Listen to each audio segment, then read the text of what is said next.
when I was thinking of doing some energy medicine exercises for this, I mean, to be an animal rights activist, to advocate for animals, to know what we know, to have seen what we have seen, and then what I thought of was like, can we figure out somehow, I mean, this is what I try to do, maybe not necessarily every day, but how can we, first of all, not burn out with trying to, well, just live our regular lives, but then to actually try to add in advocating for animals when, you know, we're busy, we've got families, we've got jobs, we've got probably pets we're taking care of.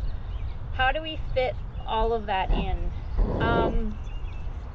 And then on top of that, what we're witnessing, what we're feeling, what we're seeing is awful, and it's not going away, and I mean, it's traumatic and it's heartbreaking.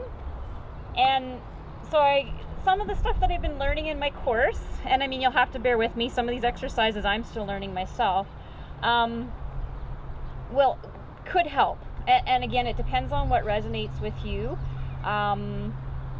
Other regular things out there, like being in nature, can be really healing. Spending time with our pets can be really healing. Exercise, yoga, stretching, talking to a counselor. I mean, there's a lot of things out there, because ideally what I feel, I mean, and we have to do this just in our regular lives, but I think advocating for animals is maybe a little bit more intense, is how can we still find joy, like still find peace and happiness, and have things to look forward to, but then still have those fun times, have those great memories, have those, you know, time with people. But then we have to go back out there again and go to that slaughterhouse, or see that video on social media, or, you know, just different atrocities that we've all like bared witness to. So how do we do, like, that's the conundrum, I guess you could say, of life in general, but also how do we not get too traumatized? How do we not get too depressed? How do we not get too heartbroken?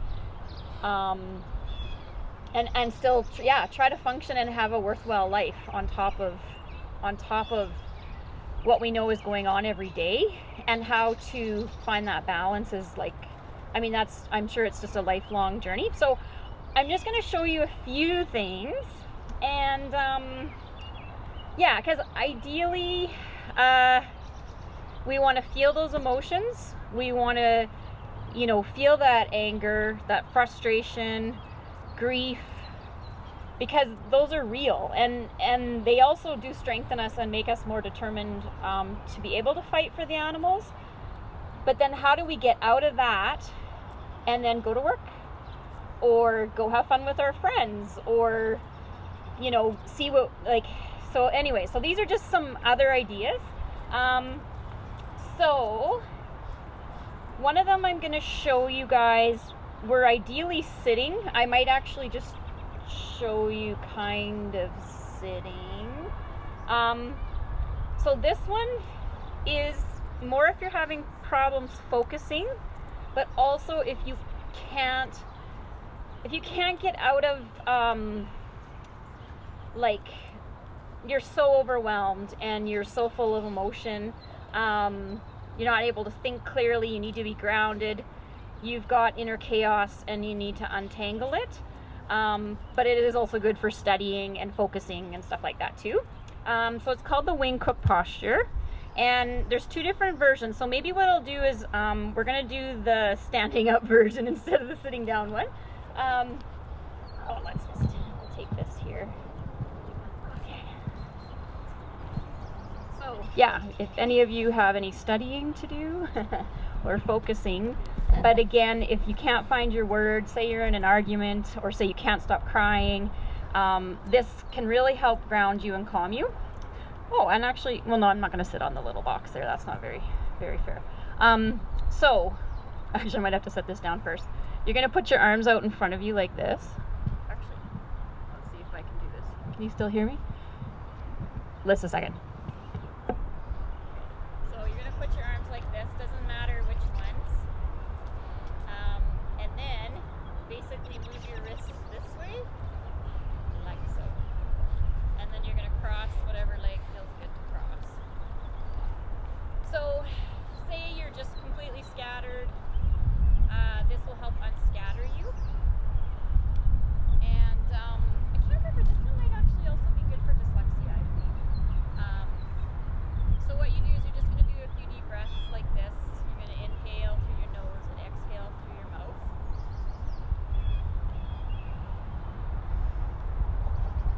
You guys hear me okay? And then you're going to do the other way. So switch arms and switch legs. And if it's all confusing, that's fine.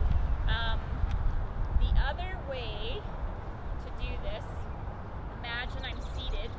So you would actually sit down and you would grab, oh thanks Sean, that's kind of helper here. You would sit, and anybody who wants any of these exercises from me after, I can give you some websites and stuff, but you would actually sit like this.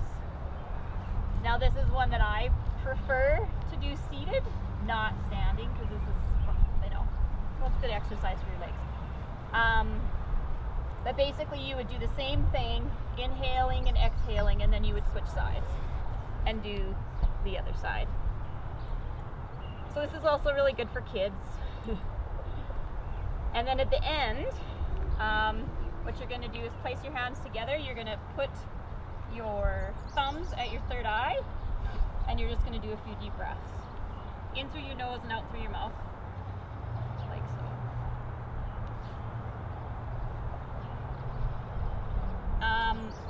Usually this will lead into that crown pull exercise that I was showing you guys, like so.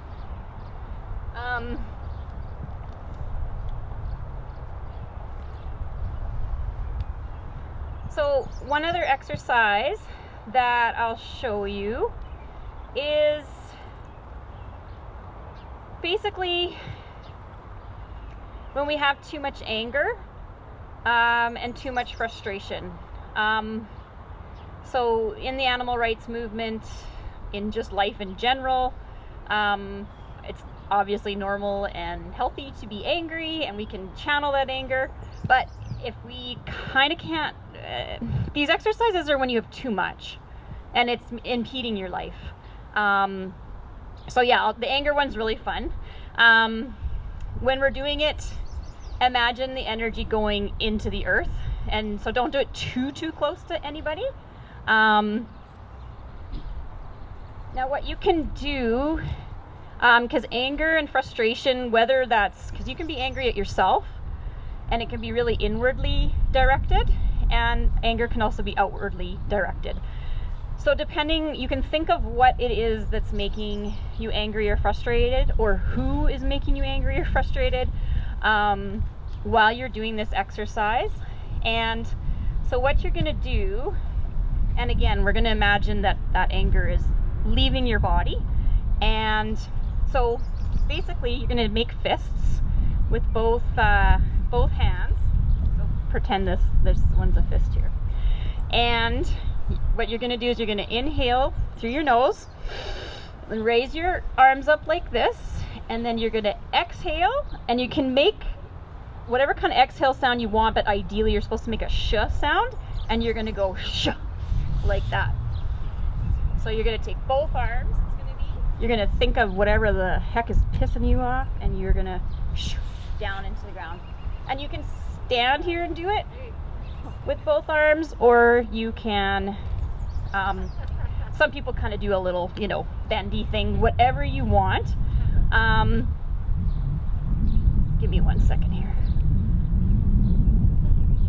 So it's kind of like instead of punching a hole in the wall, right? Or punching a person, that kind of stuff. Oh, let me just turn this here. I'll just show it to you just so that you can sort of see both. So at the start, you're gonna do it kind of intensely. And I usually do it as many times as I need to. So it might be 3 times, it might be 5 times. Sometimes if there's more than one person that is frustrating me or angering me, then I kind of think of that person, and then I think of that person. And it might be just that they're stressing me out, and it's not, obviously that's my choice that I'm letting them stress me out, but this is a way to kind of handle it. So yeah, so you're gonna go up like this, and then down like that. Now you don't have to make the sh sound, but it's really good for your liver and your gallbladder to make the sh sound. So after a while, feel a little less angry, hopefully. Then you can start doing it more calmly and more slowly. So you're gonna inhale and then exhale, like so. And it really, I mean, at least for me personally, it does work. And it's better than punching a hole in the wall. I'm just gonna go grab my other little thing.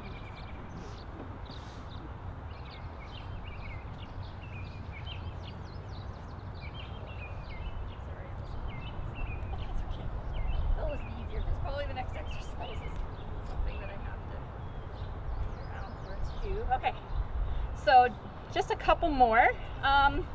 This next one, you're gonna do this, say you were just around a bunch of people, they're stressing you out. Say just things are stuck in your body. This is really good for your joints.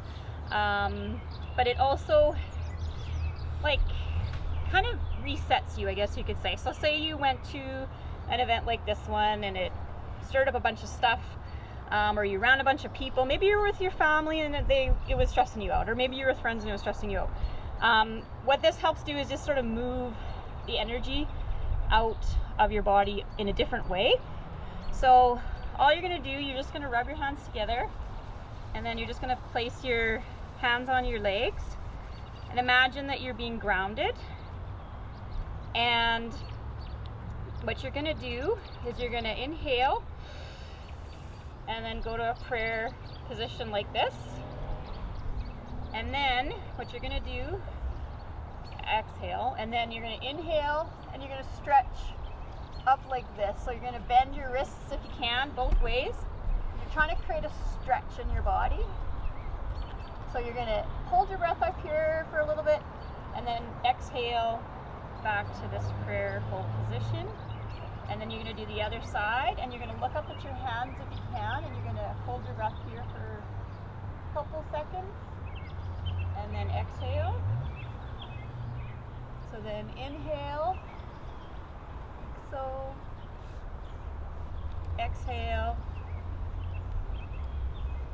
inhale, hold it, and then at the very end, what we're going to do is we're going to exhale and just hang down like this.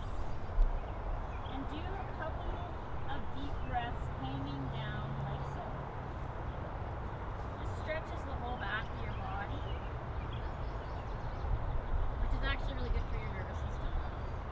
And then, so after a couple of deep breaths, all you're going to do is just make some figure eights with your hands, and then just slowly go up like this, and then you just go down. So if you have a job where you're dealing with a lot of different clients, that's a really good exercise to do. If you get a lot of joint pain or arthritis, that's a really good one to do too. And I'll just show you guys another one that, what is nice about this exercise is there's, it's to try to help your body get out of the fight, flight, or freeze that we go through when we're under a lot of stress. When we're under a lot of stress, our bodies will, our blood actually leaves our forebrain and goes to the rest of our body. We can lose up to 80%. If it's a really stressful incident, we can lose up to 80% of our body, of our blood flow, to our brains. What's kind of nice about this exercise too, and there are other ones, but this one, you can think of a stressful incident, even something that caused PTSD. All you're going to do, there's neurovascular points basically right here. So all you do is you just hold these points lightly, or you get somebody else to hold these points, and you just hold them for a few minutes. And if you do it for about 3 to 5 minutes, you'll actually start feeling a little bit of pulsing come up here, and you can think of that stressful incident. Now, this isn't to replace counseling, medication, none of this energy medicine is. If anything, it complements other therapies, other medicines. But this can be done thinking of something that has upset you, something that happened to you, something you saw, and ideally it's nice if somebody else does it, but that doesn't always happen. And so you can just hold these points, and it should take the intensity of that memory or of that incident down. And again, you got to hold it for, say, 3 to 5 minutes. You can also hold different parts of your head, but these are the two main neurovascular ones that are really good for, just taking you out of a really stressful incident. I could sit here for 3 hours probably and show you guys more exercises, so I'm going to be quiet now. Thanks for participating. If you have any questions, let me know. There's a lot of really neat things that we can do for ourselves. Because I feel for any of you that, we all know what we know. We've all seen so much. It's not easy. That's why we need each other too. And just the camaraderie of each other, and fun events like this one. This one's emotional, but it's also fun too. There's going to be some amazing performers after this. So just thanks, guys, and I'll give the mic back to Shauna.